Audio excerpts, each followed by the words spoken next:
For numbers 9 through 12, it just says find each measure for number 9 and 10 and find each value for 11 or 12.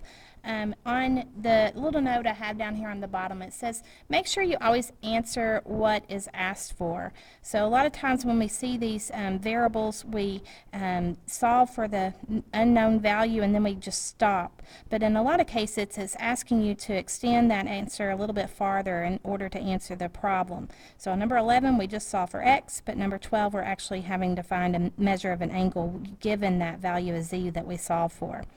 Numbers 9 and 10 are using inscribed angles. Remember, an inscribed angle is when the vertex is on the circle. The relationship is that the angle is half of its intercepted arc.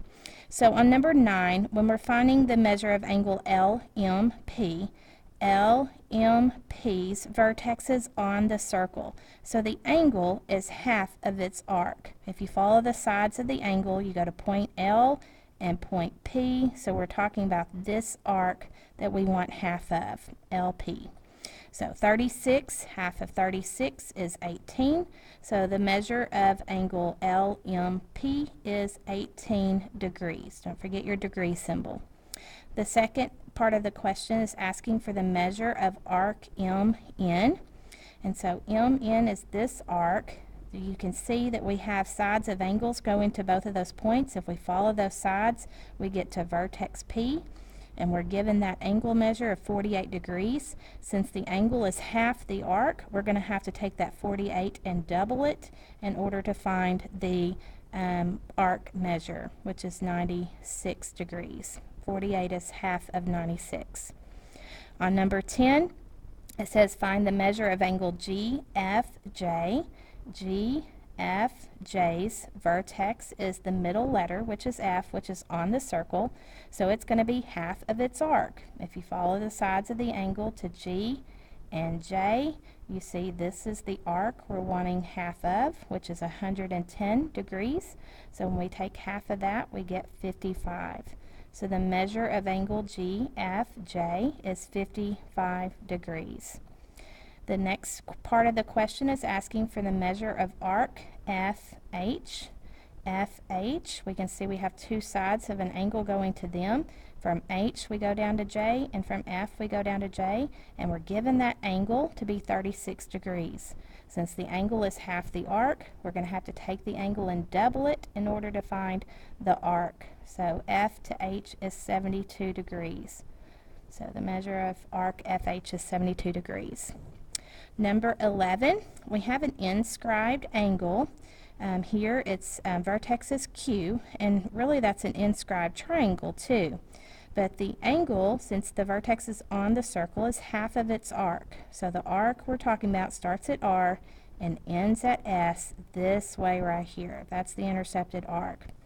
Since we can see that that's the center of the circle at D, and that chord is going through the center, we know that's the diameter, which means this arc that we're talking about is a semicircle.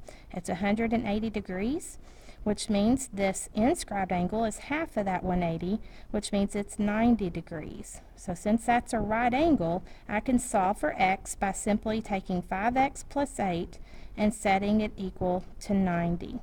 Those parentheses don't really mean anything. It's just telling you that whole expression is the degrees. So set the whole thing equal to 90. So then you're just solving that equation and doing the addition by subtracting, and then undoing the multiplication by dividing. So 82 divided by 5 gives us 16.4, which is a terminating decimal, so that decimal answer is fine.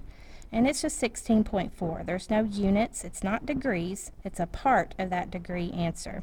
So that's as precise as you need to be. On the next problem, we have two inscribed angles, FJH with vertex J on the circle, and angle FGH with vertex G on the circle. If you follow the sides of those angles, you can see that this angle is intercepting arc FH. And if you follow the sides of this angle, you see it's also intercepting the same arc FH.